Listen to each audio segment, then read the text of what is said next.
Hello friends, இன்னைக்கு நம்ம வீடியோல நல்ல ஒரு பிரேக்ஃபாஸ்ட் ரெசிபி செய்ய போறோம். இது பிரேக்ஃபாஸ்டாவும் நம்ம எடுத்துக்கலாம் இல்ல டின்னருக்கும் நம்ம செஞ்சுக்கலாம்.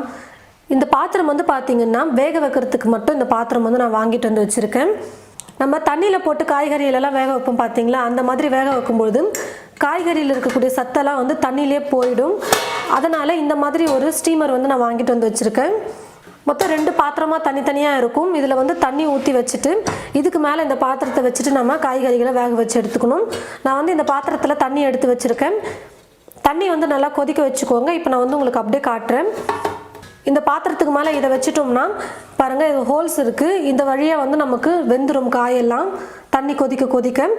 நான் வந்து ஒரு பிளேட்ல காய்கறிகளை கட் பண்ணி எடுத்து வச்சுக்கிட்டேன். நல்லா ஒரு பெரிய கேரட் வந்து எடுத்து நல்லா பொடியாக கட் பண்ணி வச்சுக்கிட்டேன். உங்களுக்கு எந்த அளவுக்கு நல்லா பொடியாக கட் பண்ண முடியுமோ அந்த அளவுக்கு நல்லா பொடியாக கட் பண்ணிக்கோங்க. ஒரு 7-8 பீன்ஸ் வந்து எடுத்து நல்லா பொடியாக கட் பண்ணி வச்சுருக்கேன். 2 மீடியம் சைஸ் உருளைக்கிழங்கு எடுத்து கட் பண்ணி வச்சுருக்கேன். இப்போ இந்த காய்கறிகளெல்லாம் வந்து இந்த பாத்திரத்தில் நான் சேர்த்துடுறேன்.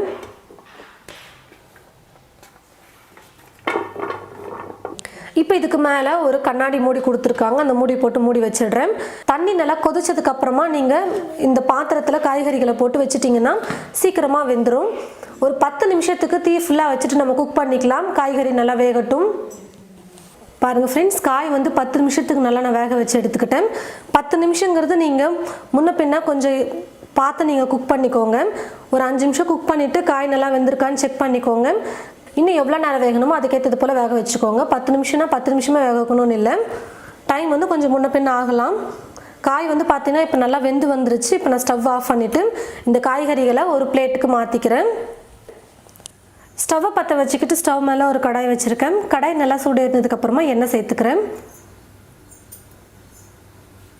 எண்ணெய் நல்லா காஞ்சதுக்கப்புறமா கடுகு கொஞ்சமாக சேர்த்துக்கிறேன். கடுகு நல்லா பொரிஞ்சதும் 1 ஸ்பூன் உளுத்தம்பருப்பு, 1 ஸ்பூன் கடலைப்பருப்பு சேர்த்துக்கிறேன்.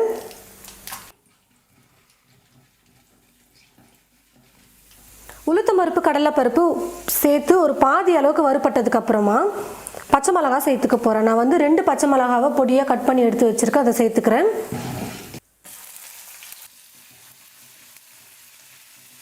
பாருங்கள் ஃப்ரெண்ட்ஸ், பச்சை மிளகாவும் கொஞ்சம் வதங்கி இருக்கும்.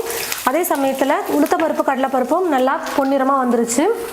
இப்போ இது கூட ஒரு வெங்காயம் எடுத்து நான் பொடியை கட் பண்ணி வச்சுருக்கேன். அந்த வெங்காயத்தை சேர்த்துக்கிறேன்.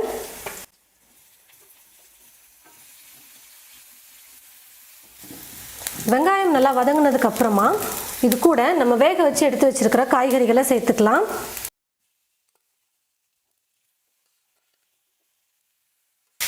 கூடவே காய்கறிக்கு தேவையான அளவுக்கு உப்பு சேர்த்துக்கலாம்.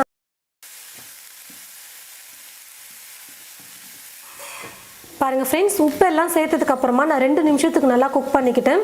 நம்ம வேக வச்ச காய்கறி தான், அதனால ரொம்ப நேரம் குக் பண்ண தேவையில்ல. ஒரு 2 நிமிஷம் நம்ம வதக்கினா போதும். இப்போ நான் ஸ்டவ் ஆஃப் பண்ணிக்கிறேன். ஸ்டவ் ஆஃப் பண்ணதுக்கு அப்புறமா நான் வந்து கொஞ்சமாக கொத்தமல்லியை பொடியாக கட் பண்ணி வச்சிருக்கேன். அதை சேர்த்து மிக்ஸ் பண்ணிக்கிறேன்.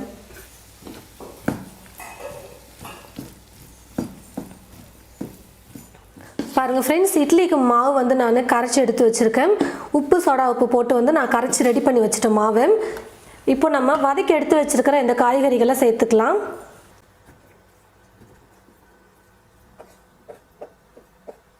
இப்போ இது எல்லாத்தையும் சேர்த்து நல்லா கலந்து கொடுத்துக்கலாம். நீங்கள் வந்து பாருங்கள் எந்த அளவுக்கு நம்ம காய்கறிகள் சேர்க்குறோமோ அதுக்கேற்றது போல் மாவு வந்து கூடவோ குறைவோ நீங்கள் சேர்த்துக்கோங்க. ரொம்ப காய்கறிகள் அதிகமாக இருந்தால் மாவு கொஞ்சம் சேர்த்துக்கோங்க. கரெக்டாக நம்ம மிக்ஸ் பண்ணி எடுத்தாச்சு. இட்லிக்கு மாவும் கரெக்டான பதத்தில் நம்ம கரைச்சி வச்சுருக்கோம். இப்போ நம்ம இட்லி ஊற்றிக்கலாம். நம்ம எப்போவுமே இட்லி செய்யும் போது இட்லி பாத்திரத்தில் தண்ணி நல்லா கொதிச்சதுக்கு அப்புறமா தான் இட்லி தட்டில் மாவு ஊற்றி நம்ம பாத்திரத்தில் வைக்கணும். தண்ணி காயறதுக்கு முன்னாடி நம்ம வந்து வைக்கக்கூடாது. இப்போ நல்லா கொதிக்கும் போது நான் வந்து இட்லி பாத்திரத்தில் தட்டு வச்சுட்டேன். இட்லி வந்து நல்லா வேகட்டும். மூடி போட்டு மூடிக்கிறேன். ஒரு 10லேருந்து 15 நிமிஷம் வெந்ததுன்னா போதும், இட்லி ரெடி ஆகிடும். பாருங்கள் ஃப்ரெண்ட்ஸ், இட்லி வந்து நல்லா வெந்து வந்துருச்சுன்னா ஒரு 10லேருந்து 15 நிமிஷம் குக் பண்ணி எடுத்துக்கிட்டேன். கையில் தண்ணியை தொட்டுக்கிட்டு நம்ம இட்லி தொட்டோம்னா தெரியும். ஒட்டாமல் இருந்துச்சுன்னா இட்லி வந்து நல்லா வெந்திருக்குன்னு அர்த்தம். நல்லா இட்லி வெந்து வந்துருச்சு. இப்போ நம்ம பிளேட்டை எடுத்து வச்சிடலாம். கொஞ்சம் சூடு ஆறுனதுக்கு அப்புறமா நம்ம எடுத்தோம்னா பிளேட்டில் ஒட்டாமல் இட்லியை வந்து எடுக்க முடியும். பாருங்க ஃப்ரெண்ட்ஸ், இட்லி வந்து ரெடி பண்ணியாச்சு. நல்லா பார்க்கவே எவ்வளோ கலர்ஃபுல்லாக சூப்பராக இருக்குது பாருங்கள் இட்லி. இந்த மாதிரி நம்ம கொஞ்சம் டிஃப்ரெண்ட்டாக நம்ம இட்லி செஞ்சு கொடுக்கும்போது எல்லாருமே ரொம்ப விரும்பி சாப்பிடுவாங்க. அதுவும் முக்கியமாக குட்டீஸ்லாம் வந்து பார்த்திங்கன்னா ரொம்பவே லைக் பண்ணி சாப்பிடுவாங்க. இதுக்கு நீங்கள் எதுவுமே சைட் டிஷ்ஷே இல்லாமல் கூட சாப்பிடலாம். ஏன்னா நம்ம பச்சை மிளகாய் சேர்த்துருக்கோம், காரத்துக்கு காய்கறிகளும் இருக்குது, சாப்பிட்றதுக்கு நல்லா டேஸ்டியாக இருக்கும். ஒருவேளை உங்களுக்கு தொட்டுக்க ஏதாவது வேணும்னு நினச்சிங்கன்னா நீங்கள் சிம்பிளாக சட்னியோ இல்லை ஏதாவது ஒரு குழம்பு கூட நீங்கள் ரெடி பண்ணிக்கலாம். நீங்களும் இது போல் உங்களுடைய வீட்டில் இட்லி செய்யும் போது கொஞ்சம் வித்தியாசமாக ட்ரை பண்ணி பாருங்கள். ட்ரை பண்ணி பார்த்துட்டு எப்படி இருக்குன்னு மறக்காமல் கமெண்ட் பாக்ஸில் வந்து கமெண்ட் பண்ணுங்கள். இந்த வீடியோவை மற்றவங்களுக்கும் ஷேர் பண்ணுங்கள். தேங்க்யூ.